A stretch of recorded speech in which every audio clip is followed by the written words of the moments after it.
La consumación. El creciente conocimiento del este espiritual solo puede significar una expresión simbólica del hecho de que comenzamos a entrar en contacto con lo todavía foráneo en nosotros. Renegar de nuestras propias premisas históricas sería puro disparate, y el mejor camino hacia un nuevo desarraigamiento. Solo manteniéndonos firmes sobre nuestra propia tierra podemos asimilar el espíritu del este.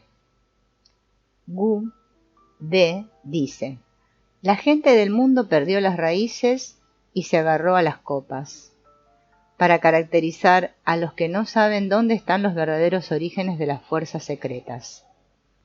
El espíritu del este ha nacido de la tierra amarilla. Nuestro espíritu puede y debe nacer solo de nuestra tierra. Por eso me aproximo a estos problemas de una manera que se ha criticado a menudo como psicologismo. Si con ello fuera dado a entender psicología, estaría yo halagado, porque es mi intención real apartar, sin merced la pretensión metafísica de todas las enseñanzas secretas, ya que tales secretos objetivos de poderío de las palabras concuerdan mal con el hecho de nuestra profunda ignorancia, que habría que tener la discreción de confesar. Quiero, con la intención más plena, traer a la luz del comprender psicológico ciertas cosas de sonido metafísico y hacer lo que me sea posible para impedir al público creer en oscuras palabras de poder. Quien sea un cristiano convencido, crea, pues, tal es su deber asumido. Quien no lo es, ha perdido por su propia culpa la gracia de la fe. Quizá desde su nacimiento fue maldito por no poder creer sino meramente saber. De ahí que tampoco deba creer en otra cosa. Comprender metafísicamente es imposible, solo puede hacérselo psicológicamente.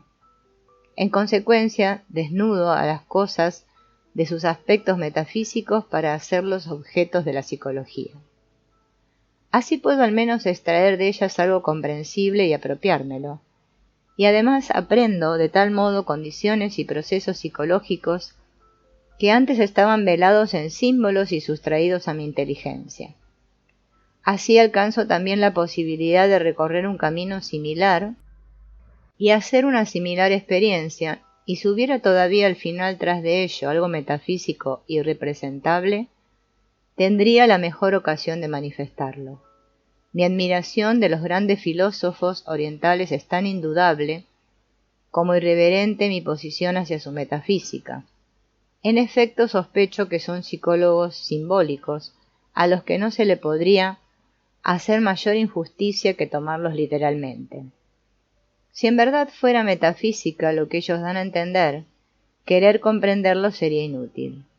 Si empero es psicología, podemos comprenderlos y obtendremos grandísimo provecho, pues entonces lo llamado metafísico se torna experimentable.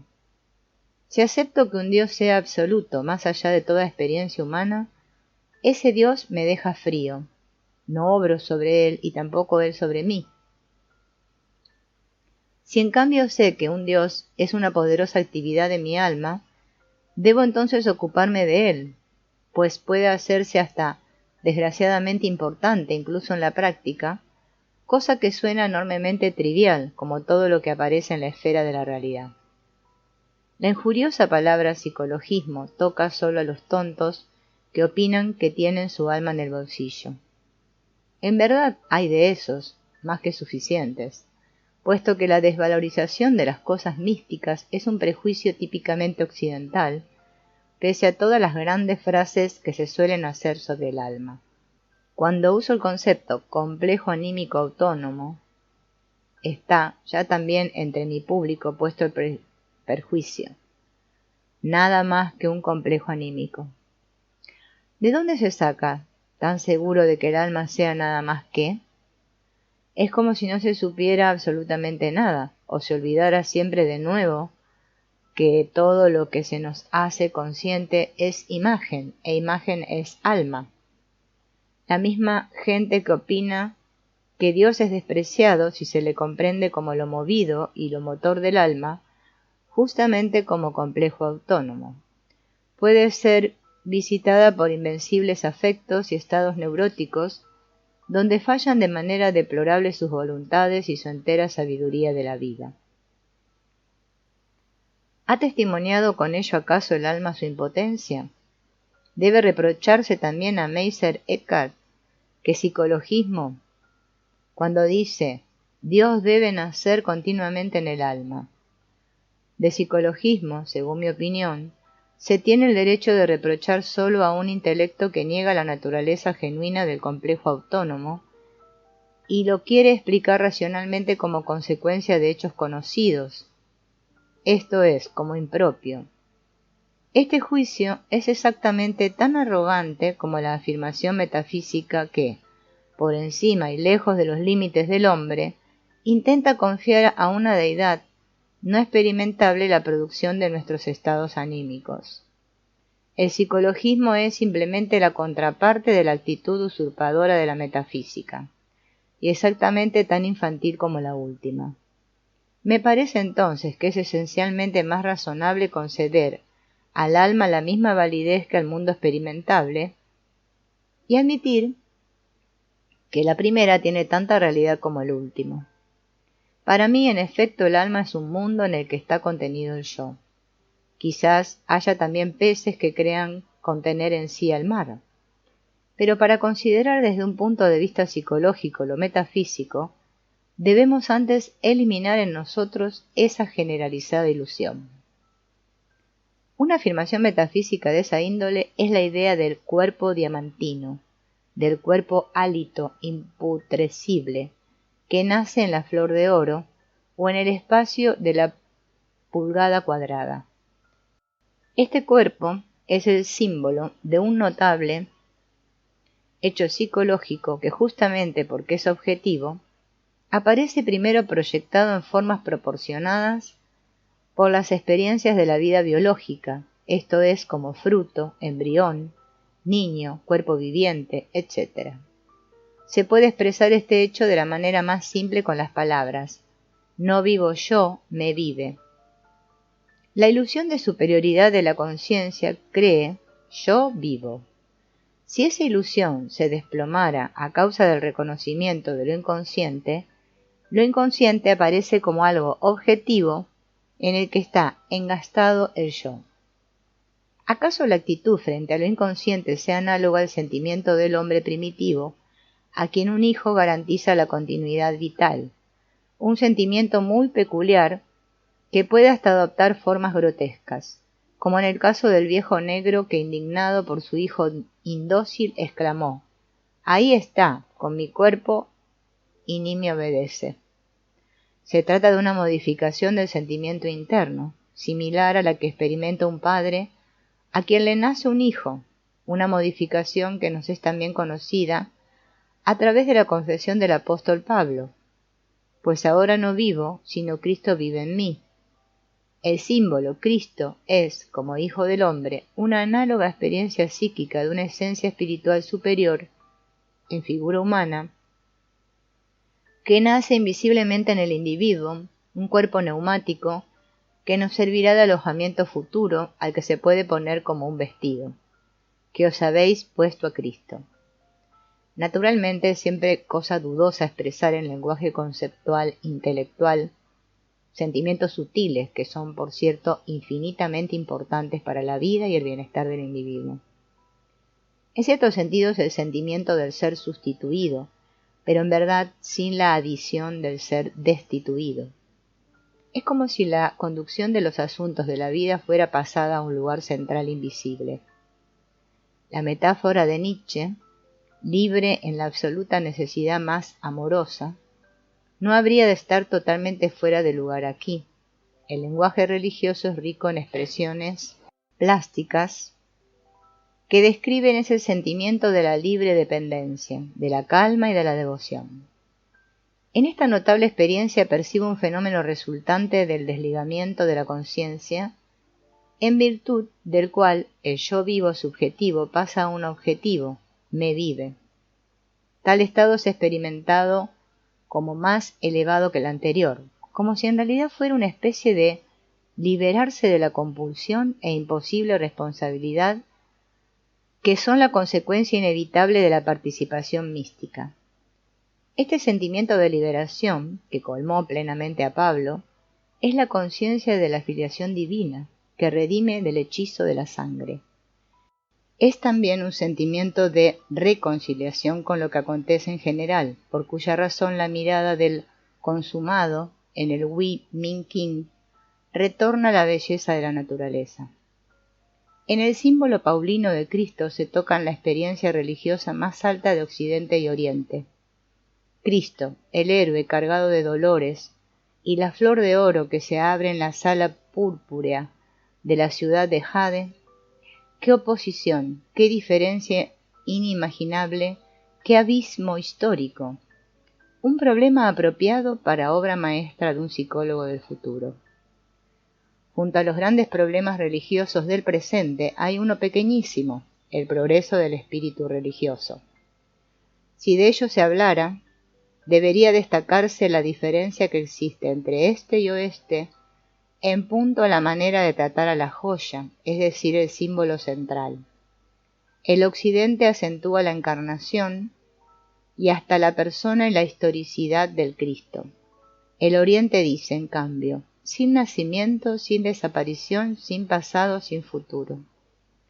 Correspondiendo a su concepción, se subordina al cristiano la superior persona divina, en expectativa de su gracia. El hombre oriental sabe en cambio que la redención reposa sobre la obra que uno hace sobre sí mismo. Del individuo crece Tao íntegro. La imitación de Cristo a la larga tendrá la desventaja de que veneremos a un hombre como modelo divino que encarna el más alto sentido y por pura imitación olvidemos realizar el propio más alto sentido. En efecto, no es del todo incómodo renunciar al propio sentido, si Jesús lo hubiese hecho. Habría llegado a ser un carpintero honorable y no un rebelde religioso a quien hoy naturalmente le ocurriría lo mismo que entonces. La imitación fácilmente puede también comprenderse con mayor profundidad, esto es, como obligación de realizar la mejor convicción, que es siempre también la expresión más plena del temperamento individual, con tal coraje y tal sacrificio final como lo ha hecho Jesús. Por fortuna no todos tienen la misión de ser un maestro de la humanidad o un gran rebelde. En consecuencia, cada uno puede a la postre realizarse a su manera. Dado que las grandes novedades comienzan siempre en el rincón más improbable, el hecho de que hoy el hombre no se avergüenza de su desnudez, tanto como antes pudiera significar, por ejemplo, que está empezando a reconocerse tal como es. De ello, se seguirán todavía ulteriores reconocimientos de cosas que antes eran tabú riguroso, pues la realidad de la tierra no quedará velada eternamente como las vírgenes de Tertuliano. La autorrevelación moral solo significa un paso más en la misma dirección. Y ya está uno en la realidad como es y como se confiesa a sí mismo que es. Si lo hace sin sentido, es un tanto caótico. Pero si comprende el sentido de lo que hace, puede ser un hombre superior que, a pesar del sufrimiento, realiza el símbolo de Cristo. Se ve a menudo en efecto que tabúes puramente concretos o ritos mágicos en una etapa primitiva de una religión llegan a ser en la próxima un asunto anímico o símbolos puramente espirituales. En el curso del desarrollo la ley externa puede devenir convicción interna. Así fácilmente podría acontecerle al hombre protestante que la persona de Jesús, existente externamente en el espacio histórico, pudiese llegar a ser el hombre superior en él mismo. Con ello se alcanzaría a la manera europea ese estado psicológico que en la concepción oriental corresponde al del iluminado. Todo eso es una etapa en el proceso de desarrollo de una más alta conciencia humana que se halla en camino hacia metas desconocidas y no metafísicas en el sentido vulgar. Ante todo, y en tal medida, es sólo psicología, pero también en la medida en que es experimentable, comprensible y gracias a Dios real, es una realidad con la que algo se puede hacer, una realidad con posibilidades y por lo tanto viviente. El que yo me ciña a lo psíquicamente experimentable y rechace lo metafísico, no implica, como comprenderá todo el que posea penetración, gesto alguno de escepticismo o agnosticismo enconados contra la fe o la confianza en poderes superiores, sino que significa más o menos lo mismo que daba a entender Kant cuando llamó a la cosa en sí un concepto limítrofe únicamente negativo. Debería evitarse toda afirmación sobre lo trascendental, pues sólo es siempre una ridícula presunción del espíritu humano, inconsciente de sus limitaciones. Por eso, cuando se califica a Dios o a Tao como una conmoción o un estado del alma, con ello solo se afirma algo sobre lo cognoscible y no sobre lo incognoscible. Epílogo. El objetivo de mi comentario es el intento de echar un puente de inteligencia anímica interna entre Occidente y Oriente. La base de todo entendimiento real es el hombre, y por eso tuve que hablar de cosas humanas. Quiera eso disculpar que me haya yo ocupado de lo general y no de lo especialmente técnico. Las instrucciones técnicas son valiosas para quienes saben qué es un aparato fotográfico o un motor a nafta. No tienen, sin embargo, sentido para quien no tenga noción alguna de tales aparatos. En tal situación, empero, se halla el hombre occidental para quien hablo. Por eso me pareció que ante todo importaba destacar la concordancia entre los estados psíquicos y la simbólica, pues mediante esas analogías se abre un acceso a los aposentos interiores del espíritu oriental. Un acceso que exige el sacrificio de nuestra singularidad y no nos amenaza con el desarraigamiento. Pero tampoco es un telescopio o microscopio intelectuales que permita una perspectiva que en el fondo no nos concierna porque no nos conmueve. Es más bien la atmósfera, común a todos los hombres de cultura, del sufrir, buscar y esforzarse. Es el experimento enorme, impuesto a la humanidad por la naturaleza del llegar a ser consciente, lo que une como misión común a las culturas más separadas. La conciencia occidental no es, sin más ni más, bajo ninguna circunstancia la ciencia. Más bien es una magnitud históricamente condicionada y geográficamente limitada, que representa solo a una parte de la humanidad. El ensanchamiento de nuestra conciencia no debe marchar a costa de otras clases de conciencia, sino que debe tener lugar mediante el desarrollo de aquellos elementos de nuestra psique que sean análogos a las cualidades de la psique foránea, así como el Oriente tampoco puede abstenerse de nuestra técnica, ciencia e industria.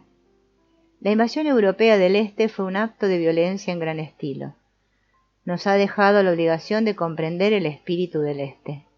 Ello nos es quizás más necesario de lo que presentimos actualmente.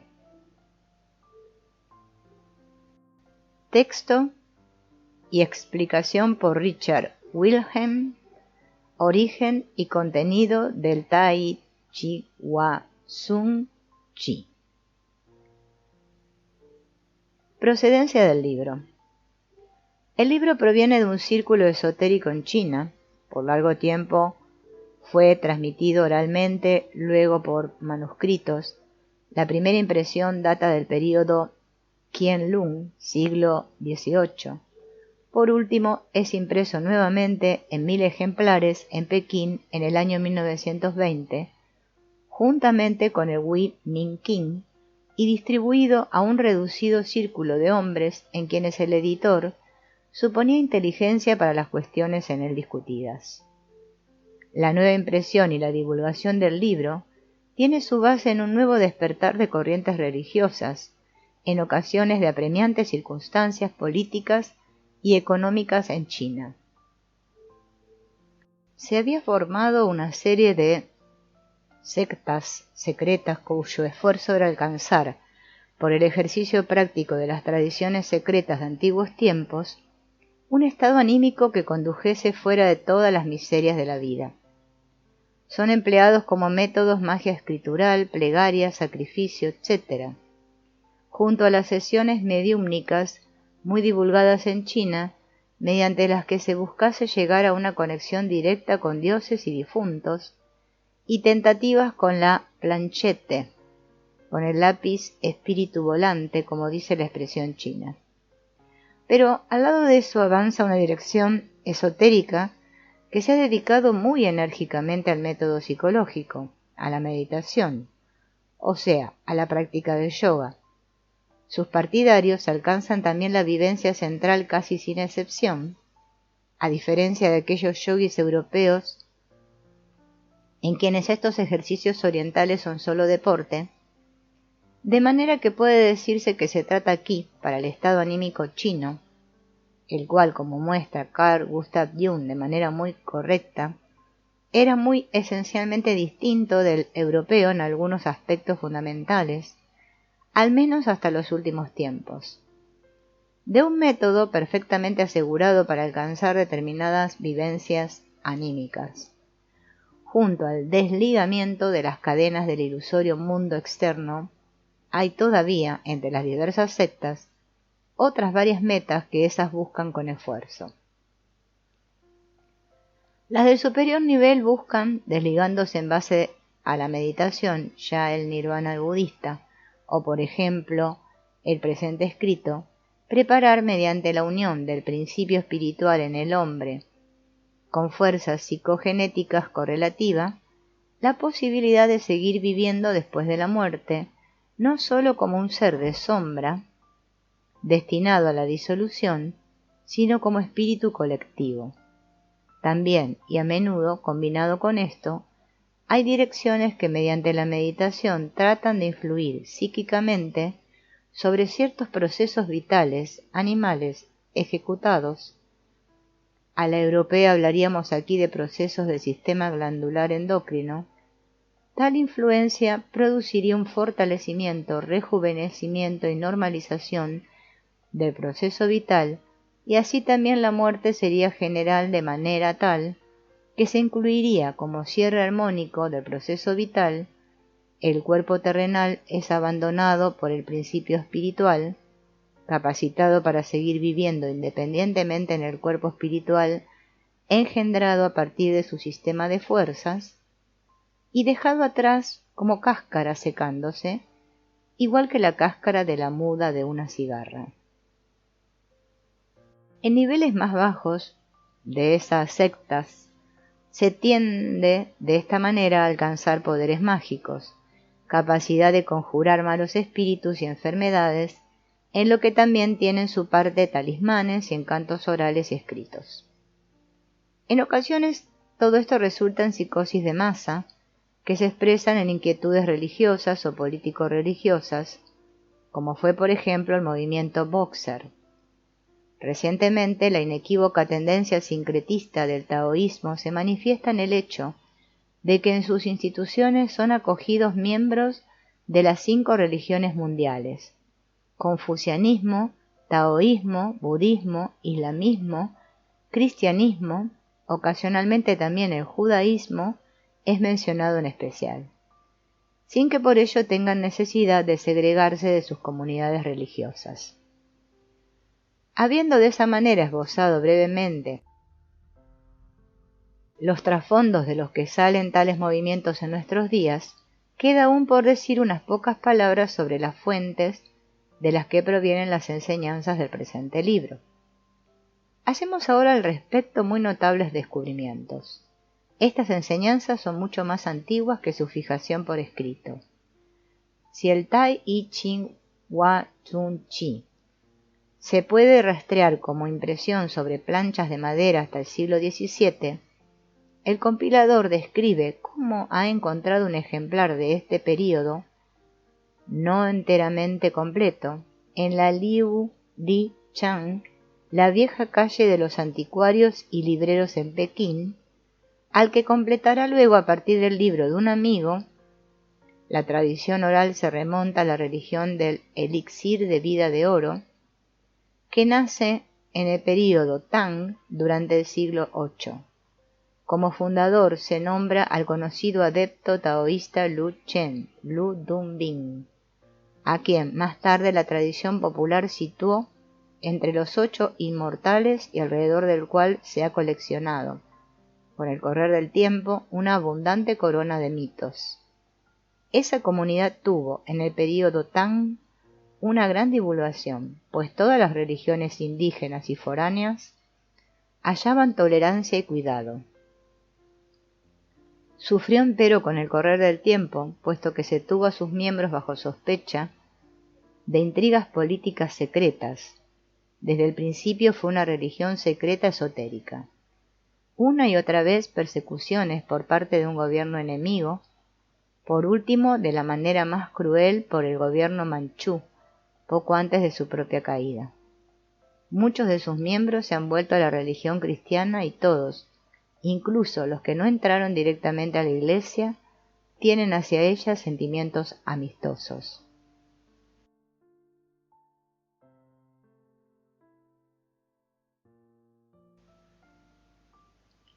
Nuestro libro da la mejor información sobre las enseñanzas de Jin Dan Chu. Los preceptos se hacen remontar a Lu Yen, que es el llamado con su otra designación Lu Dunbing, es decir, Lu, el huésped de la caverna. En el libro es introducido como el patriarca Lu Tzu. Vivió del siglo VIII al IX y nació el año 755 después de Cristo. Se ha agregado a sus palabras un comentario de época más tardía, pero que nace de la misma tradición. ¿De dónde obtuvo Lu Tzu sus enseñanzas secretas esotéricas? Él mismo remonta su origen a Wang Jing-He, el maestro Jing-He del desfiladero, Wan, o sea, Han Wu, desfiladero, para quien, según la leyenda, Lao Tse había escrito su Tao Te Ching, y de hecho se hallan en el sistema una cantidad de pensamientos que nacen de las enseñanzas místicas, esotéricas, ocultas del Tao Te Ching. Compárese, por ejemplo, los dioses en el valle, que son idénticos al espíritu del valle de Lao Tse.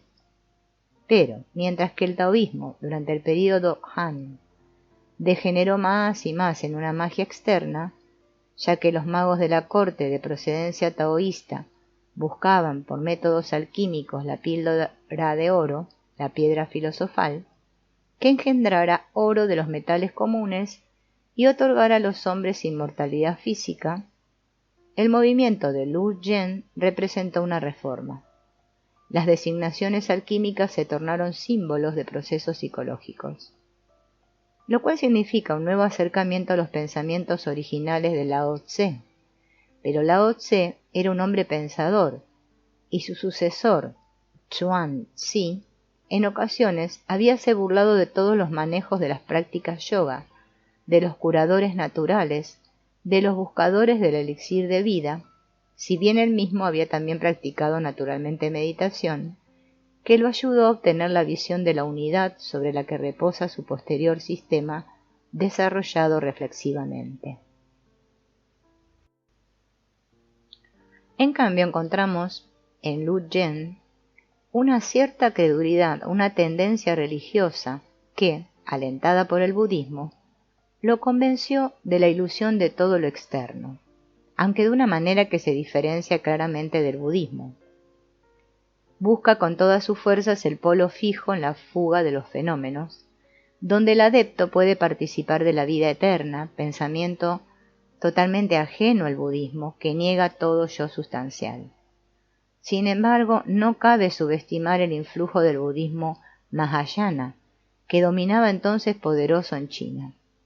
Los sutras budistas son citados repetidas veces. En nuestro texto, ese influjo es, por cierto, aún mayor de lo que en general se puede admitir en el Jin Dan Yu. En la segunda mitad de la tercera sección se indica expresamente el método de la contemplación fijativa. Este es un método puramente budista que era practicado en la escuela Tien Tai de Chi Kai. De ahí en adelante cabe observar una cierta brecha en la exposición de nuestro escrito. Por un lado se describe el cuidado de la flor de oro, pero del otro asoman pensamientos puramente budistas que desplazan, a manera de repudio del mundo, la meta a la proximidad del nirvana. Siguen luego algunas secciones que, si se consideran nivel espiritual y el rigor de la coherencia de la obra en su conjunto, cuanto más podrían pretender un valor de consulta. Además, solo en sus primeros estadios es descrito el trabajo sobre el renacimiento interno mediante el curso circular de la luz y la generación de la simiente divina, si bien los estadios ulteriores son denominados metas. Véase al respecto el Su Min Fan de Liu Guanyan, donde esos últimos estadios se explican con mayores detalles. No podemos, por tanto, descartar la suposición de que efectivamente se perdió una parte del manuscrito, habiendo sido sustituida partiendo de otra fuente. Eso explicaría la brecha mencionada y el nivel inferior de las partes no traducidas.